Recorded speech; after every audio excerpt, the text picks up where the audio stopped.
Well, Miles, thanks as always for sitting down and chatting with us. Tom, your first team coach, did the interview post-game on Blackpool, so we'll just get a little bit of your reflections on that. 11-1 it finished against Blackpool in the end, and Tom called it almost a ruthless performance. Would you go along with those lines? Yeah, I definitely would. I thought Tom pretty much nailed what he said. If you look at the game, it's our biggest win this season in terms of the amount of goals that we scored. And obviously we made a few changes to the team before the game, but everybody during that game was ruthless and wanted to put on a show after dropping points the weekend before. And that's what we did. So, listen, it was a great performance. As we said before the game, Blackpool are at the bottom end of the table, and we expected them to come out probably with a bit more fight than what they did, to be honest with you. But at the same time, we didn't leave anything unturned. We made sure we got the job done and did it in great style. And how difficult is that? I think I asked this to Tom on Sunday about when you do have all the ball and you've got everything going in your favour. How is it that the players keep to the processes and keep being that ruthless streak that they have about them and go and score goals and play as well as they can? Well, I think that was probably the most pleasing thing over the course of the 90 minutes. We stuck to our standards as best as we could, and we reminded the team that at half-time, at half-time I think it was 5-0, I think, and the game was won by that point. But then it's about sticking to your standards, and it's about making sure that we continue to build habits and we don't slack off and we don't try and get away with things. I think the first half, probably the last 10 or 15 minutes, a few players did that. They were trying to get away with a few little bits here and there, and they probably did slack off a little bit, and we reminded the team of that at half-time. And then going into the second half, the players that remained on the pitch and those that came on the pitch ensured that didn't happen, and that wasn't the case. So that was the most pleasing thing, and as I said, it's the most goals we've scored against any team this year, and to find form at this stage of the season is absolutely crucial, so we're really glad for that. And in your first answer, you touched on you made 3 changes, I think it was, to your starting side, and obviously a few positional changes, Maisie going into the back line, the back 3. Just talk us through your and your staff's thinking in terms of that team selection. I mean, it was probably the hardest team selection, or one of the hardest team selections I've had to do all season, for various different reasons. I mean, look, we made a few tactical changes for the game. If you look, MYLES SMITH came out and Emmy came in. Millie's been superb for us recently, there's no denying that, and when a player is playing so well, it's difficult to bring them out. But we thought that Emmy was better suited for this game for various different reasons, and obviously we had that conversation. And I thought Emmy did really well when she it's her first 90 minutes in a long time. She's been patient in getting her minutes.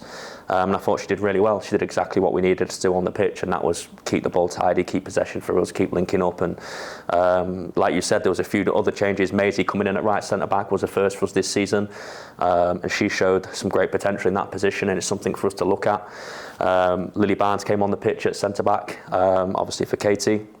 But as I said, there was a few things that we did as what we thought would suit that game. And as I say, we scored the most goals we have all season.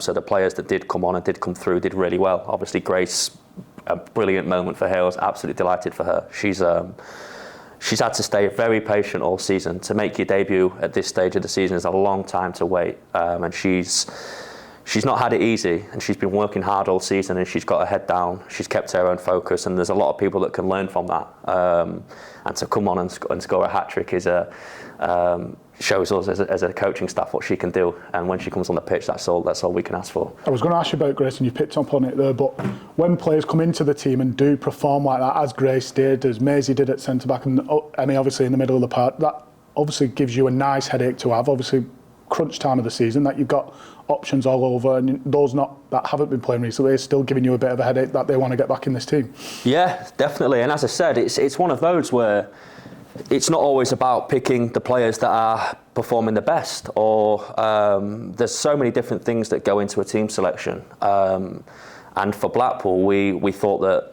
some characteristics that some other players have would be suited for this game. And it'll be the same in the next game that we play against Haslington. There's certain characteristics that we will want on that pitch on that day.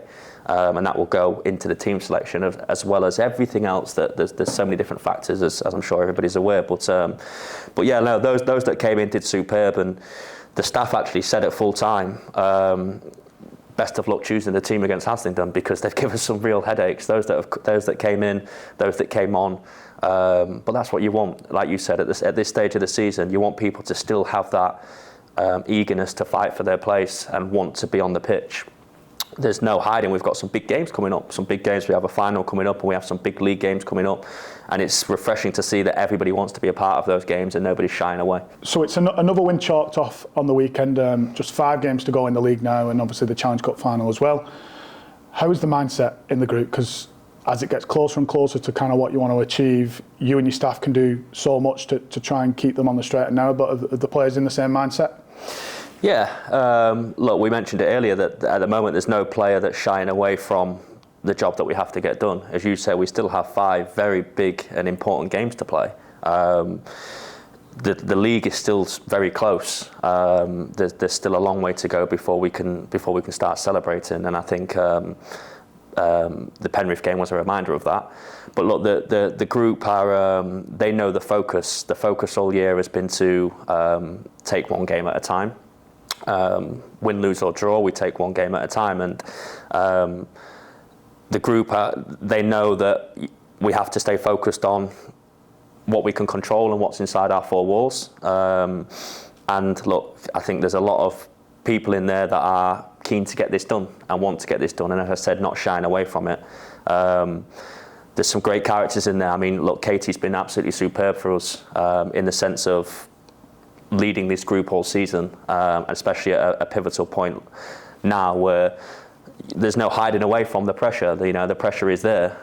As this program grows, more and more people have eyes on it, and that means that the pressure intensifies. And for some people, that's new. For some people in this group, that's new. And Katie's done an unbelievable job of making sure that the group feel calm under that pressure and making sure that they're focused on the task. I mean, she's a fantastic person. She's a fantastic captain for this team, and she's a fantastic human, and she's a great footballer as well. So listen, we certainly owe a lot to Katie, and as we said, we focus on one at a time. Haslington coming up next, which, as we mentioned, isn't going to be an easy game at all. And then once the Haslington game's done, whether we win, whether we lose, whether we draw, we have to focus on the next one. And we continue to do that right up until the last game of the season, and then we'll see if we've done enough to achieve what we want to achieve. You said Haslington is next up. That's not for another week, so you've obviously got a free weekend. Does that come at a good time? Does that come at a bad time? How is you and the coaching staff seeing that? If you ask the players, probably a bad time. I think they're ready to kick on and want to keep playing games with how they're feeling and the confidence they have after the Blackpool game. And we probably think the same, to be honest. Having said that, it is a chance to have a weekend with no game to refresh. We've decided to do that because it is probably the last weekend now that we will have with no fixture.